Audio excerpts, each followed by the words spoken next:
স্বামীর সেবা করে যায়, স্বামীর খিদমত করে যায়।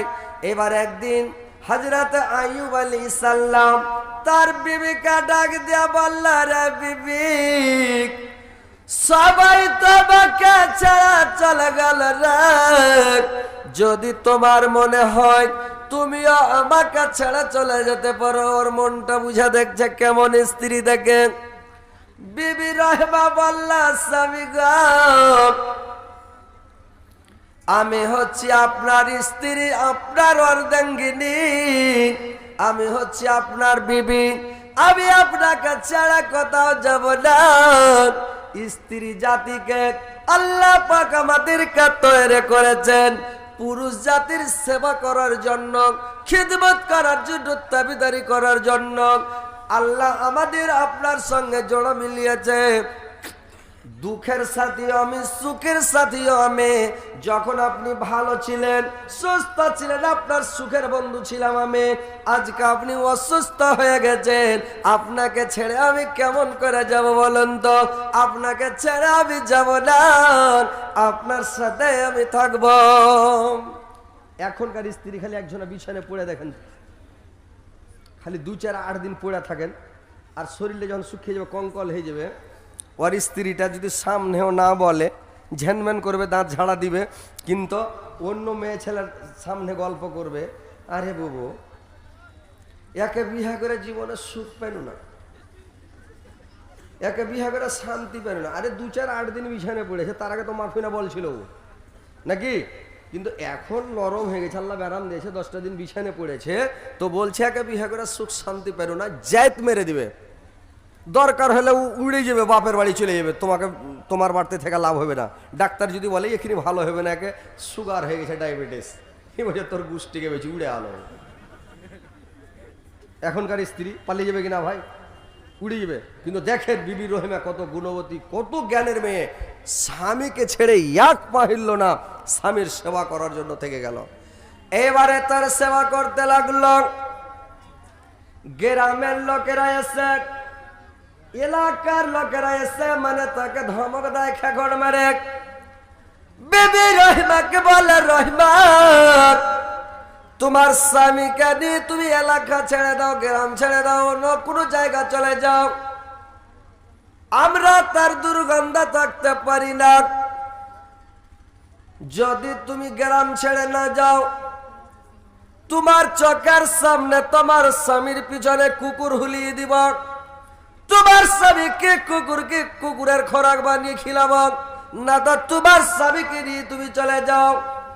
বিবি রহিমাকে বললাম, এবার আইয়ুব আলাইহিস সালামকে বলছে, তুমি চলে যাও গ্রাম ছেড়ে তোমার স্ত্রীকে সঙ্গে নিয়ে, আর না তো তোমার চোখের সামনে তোমার চোখের সামনে তোমার বিবিকে, বিবি রহিমাকে আমরা অপমান করবো, বেজ্জতি করব। আইয়ুব আলাইহিস সালাম বললেন, রহিমা, যদি আমার চোখের সামনে তোমাকে অপমান করে, বেজ্জত করে, আমি সহ্য করতে পারবো না, আমার সহ্য হবে না রহিমা, চলো আমরা গ্রাম ছেড়ে চলে যাই। এবার রহিমা কি করলো, স্বামীকে পুটলি বেড়া ঘাড়া করে নিল, আর নিয়ে গ্রাম ছেড়ে চলে গেল। যে গ্রামে যায়, গ্রামের লোকের আশ্রয় দেয় না, এই গ্রামে যায়, ওই গ্রামে যায়, কোন গ্রামের লোক তাকে আশ্রয় দেয় না, কোন গ্রামে ঢুকতে দেয় না। এমন হয়ে গেল, সুবহানাল্লাহ, কোথায় যাবেন? বনের মধ্যে, জঙ্গলের মধ্যে এক জায়গায় একটা কোঠরি তৈরি করলো, ঝুপড়ি তৈরি করলো, আর সেখানে স্বামীকে রেখে দিল, আইয়ুব আলাইহিস সালামকে। আর স্বামীকে রেখে দিয়ে বিবি রহিমা গ্রামে গঞ্জে কাজ কাম করে, আর কিছু খাবার নিয়ে আসে, আনাজ নিয়ে আসে, আর স্বামীকে খিলায় এভাবে থাকতে লাগলো। দেখেন ভাইরে আমার, স্বামীকে ছাড়া কোনো সময় যায় না, কোনো সময় হঠাৎ স্বামীকে এত ভালোবাসে, স্বামী এত মানে এত দুর্গন্ধ, সারা শরীরে পুজ আর রক্ত, সব সময় মানে ঘায়ে ঘা হয়ে আছে, কিন্তু ঘিনপিত করে না, গরম পানি করে আর পুজগুলোকে চিপে চিপে বের করে দেয়, আর স্বামীকে গরম পানি দিয়ে ধুয়ে দেয়, খানাগুলো স্বামীকে খিলিয়ে দেয়। তারপরে যখন বিবি রহিমা খানা পিছনে খায়, পরে খানা খায়। তো কত ভালো স্ত্রী। মায়েরা বোনেরা আমার, দেখেন স্বামীর সেবা কেমন করে করতে হয়, স্বামীকে কেমন ভালোবাসতে হয়। দেখেন যে বিবি রহিমা স্বামীর সেবা কেমন করে করলেন, যে তাকে কোনো সময় ছেড়ে যায় না, কোনো সময় ছেড়ে রাখে না, সব সময় পাশে করে নিয়ে থাকে। একদিন বিবি রহিমা গ্রামের দিকে গেছেন।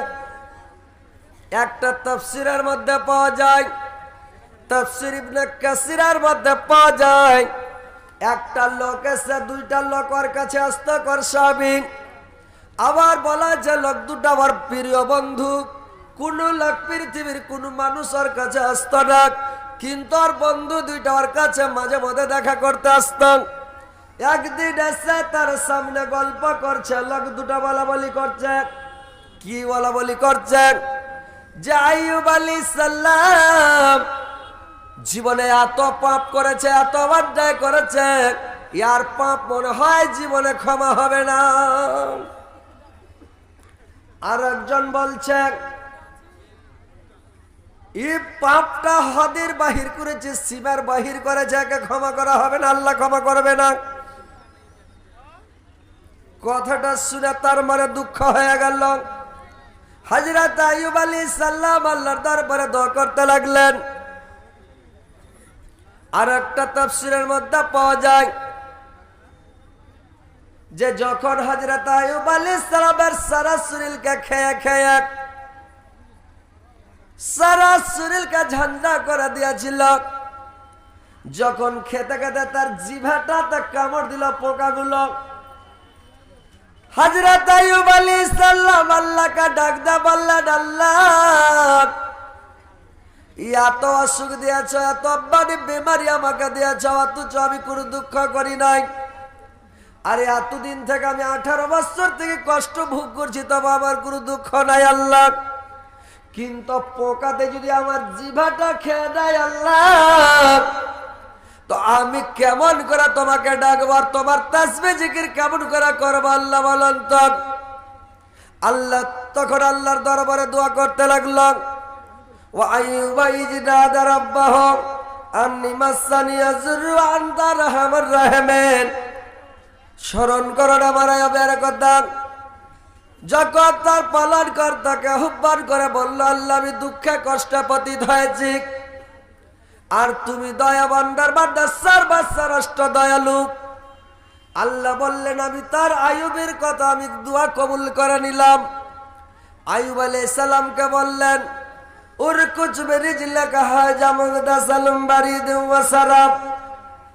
বলল তুমি মাটিতে পায়রাড়ি মারক, মাটিতে গুতকা মারক, মাটি তল থেকে শীতল পানি ঠান্ডা পানি বের হবে, ওই পানিতে তুমি গোসল করো, তুমি ভালো হয়ে যাবে। যেমন ওই পানিতে গোসল করলেন হযরত আইয়ুব আলাইহিস সালাম, তার সারা শরীর ভালো হয়ে গেল। মানে আগে যেমন ছিল সেম টু সেম, সঙ্গে সঙ্গে তেমন হয়ে গেল। সব রোগ বালা মুসিবত ভালো, আর কোন রোগ নাই, একবারে ভালো হয়ে গেলেন। ভাইরে আমার, এবার বিবি রহিমা গ্রাম থেকে এসেছে। গ্রাম থেকে এসে যদি দেখছে তো লোকটা কুড়ার মধ্যে নাই, চাল খুপড়ির মধ্যে নাই। এবার ছাকবাক ঝাকবাক করে দড়িয়ে বেড়াচ্ছে, ঢুড়ে বেড়াচ্ছে, কোথায় গেল আমার স্বামী? কি হলো আল্লাহ কে নিয়ে গেল? কোন বাঘা খেয়ে নিল নাকি আল্লাহ? কি হয়ে গেল? এবার কাঁদছে, দড়িয়ে বেড়াচ্ছে, আর বলছে আল্লাহ এত কাল আমার স্বামীকে আমি গলার তাবিজ করে রাখলাম, আমি সব সময় বুকে করে রাখলাম। আজকে আমার স্বামী কথা চলে গেল, কোন বাঘে খেয়ে নিল নাকি বাঘ রাখ, আগে আমাকে খেয়ে নি তাক ভালো হতো, কিন্তু আমার স্বামীকে কেন কেলে কেঁদে কেঁদে দড়িয়ে বেড়াচ্ছে। আইয়ুব আলাইহিস সালাম একটু দূরে দাঁড়িয়ে আছে। হযরত আইয়ুব আলাইহিস সালাম দেখছে আর মুস্কি মুস্কি হাসছে, যে রহিমা দড়িয়ে বেড়াচ্ছে আর কেঁদে বেড়াচ্ছে। কানতে কানতে লাস্টের বেলা বিবি রহিমা চলে গেল ওই আইয়ুব আলাইহিস সালামের কাছে। যা বলছো গো লোক বলো তো। তুমি এখানে কতক্ষণ থেকে আছো? বললে আমি কিছুক্ষণ থেকে আছি।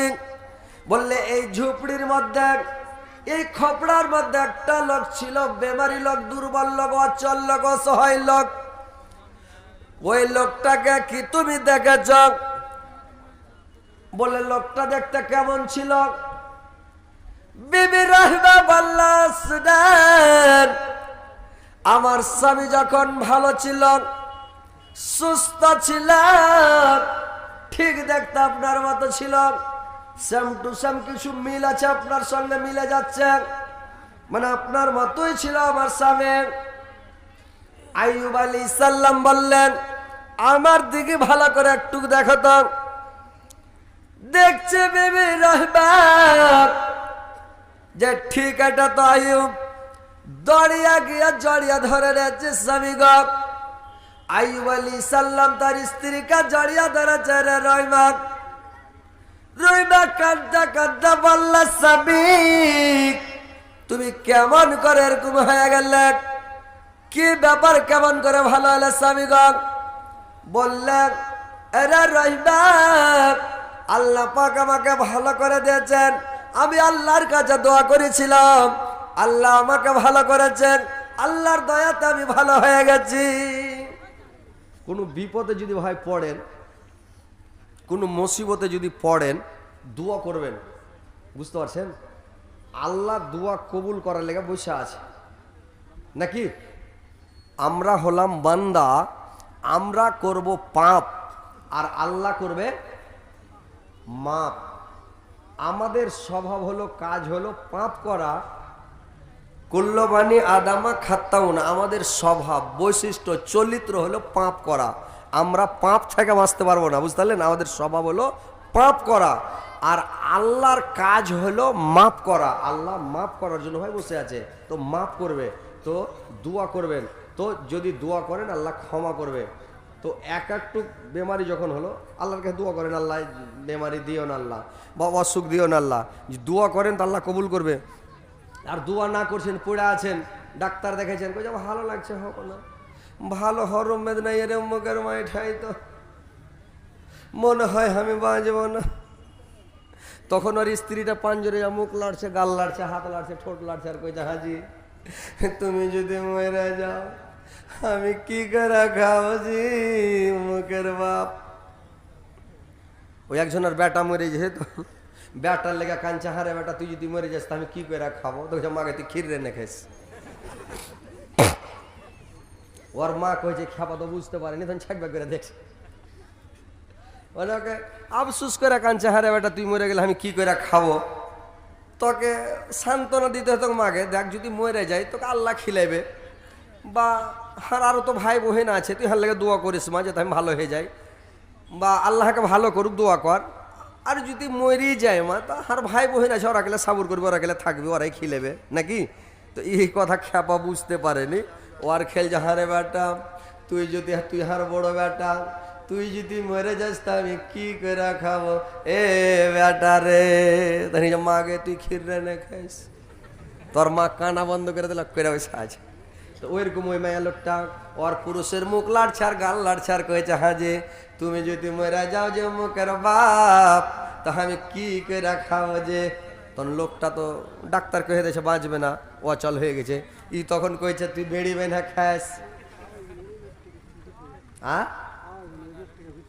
এটাকে, এটা এটা তোমার ওই লেগে, এটা সাংঘাতিক ব্যাপার যে কহিলি হয়।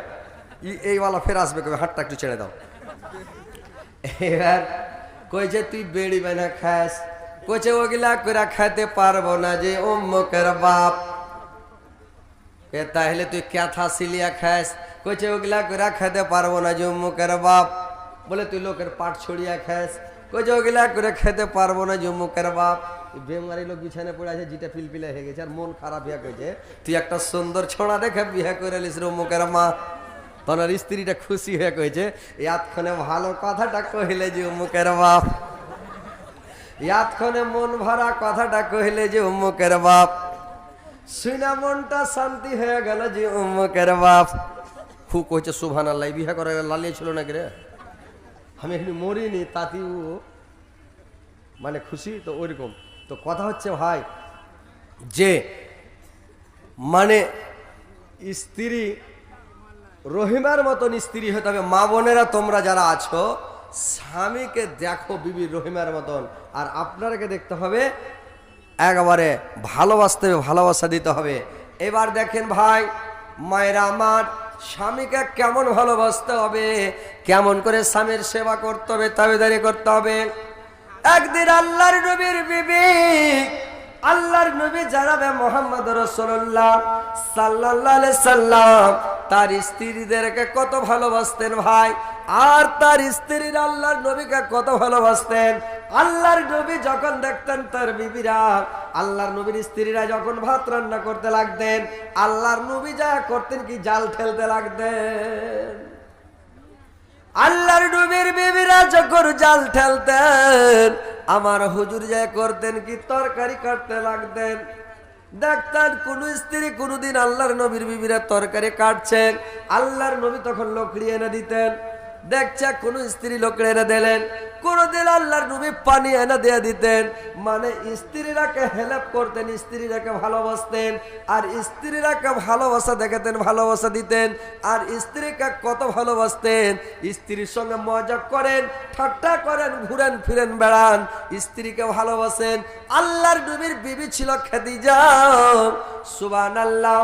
যখন খাদিজা মরে গেল, খাদিজা থাকাকালীন আল্লাহর নবী একটাও বিয়ে করেন, এখানে খাদিজাকে বিয়ে করেছিলেন। খাদিজা মারার পরে আরো 10 জন স্ত্রীকে বিয়ে করেছিলেন। আল্লাহর নবীর মোট 11টা স্ত্রী ছিল। তো ভাইরে আমার, আল্লাহর নবী যখন কোন সভাতে, কোন মজলিসে, কোন জায়গাতে যখন বসে থাকতেন, আল্লাহর নবীর সভায় কোন মানুষ যখন খাদিজার নামটা খালি উচ্চারণ করতেন, খাদিজার নামটা যখন কেউ নিয়ে নিতেন, আল্লাহর নবীর সমস্ত কাজকর্মগুলোকে মানে সমস্ত গল্পকে বন্ধ করে দিতেন।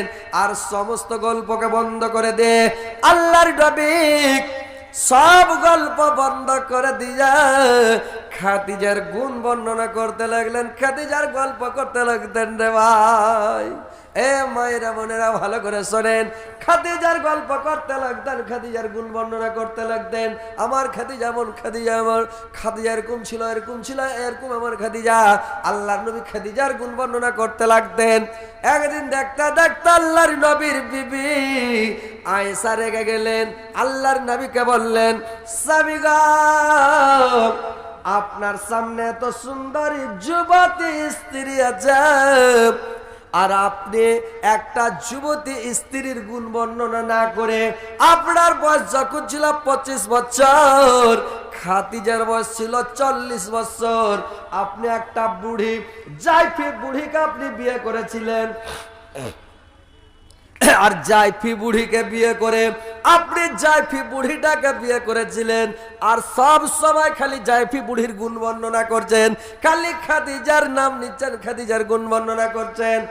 এবার আল্লাহর নবী আয়েশার উপরে রেগে গেলেন, বললেন, আয়েশা,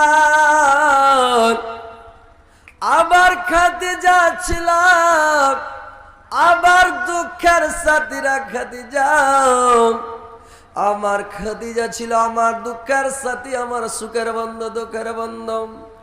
আমার খাদিজা যেদিন আমার মক্কা নগরীতে কোনো আশ্রয়দাতা ছিল না, সারা সৌদিয়ার মাটিতে আমার আশ্রয়দাতা কেউ ছিল না, সেই দিন একমাত্র আমার আশ্রয়দাতা ছিল আমার খাদিজা। আমার খাদিজা আমাকে ভালোবাসত, আমার খাদিজা হেফাজত করতাম। আমার খাদিজার ভাইয়া কোনো গ্রামের লোক, কোন এলাকার লোক আমার উপরে হাত উঠাতে পারে নাই। কোন লোক সাহস পায় না খাদিজার ভয়ে যে আমার উপরে অন্যায় অত্যাচার করবে, জুলুম করবে। আমার খাদিজা এত ভালো ছিল রে সাহেব, আল্লাহ পাক আমাকে খাদিজা বোধে 10 জন স্ত্রী আল্লাহ পাক আমাকে দান করেছেন, কিন্তু আমার খাদিজার মতো স্ত্রী এখন পর্যন্ত আল্লাহ পাক আমাকে একটাও দেয়নি, খাদিজার মতো একটাও নাই। তার মনে রেখে আয়েশা, আল্লাহ পাক আমাকে এত সুন্দর খাদিজাকে দান করেছিলেন। আমি যখন দিনের দাওয়াত দিতে যেতাম, আমি যখন তাবলিগ করতে যেতাম তাবলিগ করে দিনের দাওয়াত দেন, যখন আমি রাত্রিবেলা বাড়ি ফিরতাম রাত 2টার সময়, 3টার সময়, 2:30টার সময়, রাত 12টার সময়, বাড়িতে আসার সময় আমি খালি গেটের কাছে যেতাম আর একটা ঠোকা মারতাম। মানে খাদিজা যেমন ঠোকা মারতাম সঙ্গে সঙ্গে গেটটা খুলে দিত রে ভাই। খাদিজা গেট খোলা দিত। আরে আয়সান, আমি যেমন ঘরের মধ্যে প্রবেশ করতাম চট করে খাদিজা হড়াস করে গেট লাগিয়ে খিল ঠুকা দিত, হুড়কা লাগিয়ে দিত, দরজাকে বন্ধ করে দিত রে আয়সান। সিরেফ একদিন নয়, 2 দিন নয়, 1 মাস নয়, 2 মাস নয়, 1 বছর নয়, 2 বছর নয়, খাদিজা যতদিন বেঁচে ছিল সব দিন আমার খাদিজা এরকম করত। আমার খাদিজা আমাকে সব সময় আমাকে এইভাবে করতো, গেটটা খুলে দিত। দেখতে দেখতে একদিন আমার খাদিজাকে আমি জিজ্ঞাসা করলাম, রে খাদিজা তুমি কি রাত্রিবেলায় ঘুমাও না? তুমি কি রাত্রিবেলা শুয়ে থাকো না রে খাদিজা? আমার খাদিজা আমাকে বলল, স্বামী গো, আপনি যখন দিনের দাওয়াত দিতে যান, আপনি যখন তাবলীগ করতে চলে যান, আপনার পায়ে পায়ে দুশমন, আপনার বাড়ির প্রতিবেশী আপনার দুশমন, আল্লাহর নবীর বাড়ি আর আবু লাহাবের বাড়ি 4 লাগালাগি বাড়ি। আবু লাহাব হলো আল্লাহর নবীর জানি দুশমন। তো যদি দুশমনি রাখ, আপনি যখন তাবলীগ করে বাড়ি আসলেন, আমি যদি বিছানায় শুয়ে যাই, আমি যদি ঘুমিয়ে যাই, স্বামী গো ল্যাব দিয়ে মুখ ঢেকে ঘুমিয়ে যাব। আপনি আসলেন, গেটে বাড়ি মারলেন, খাদিজা, আরে খাদিজা, গেটে বাড়ি মারলেন। আর বাড়ি মারার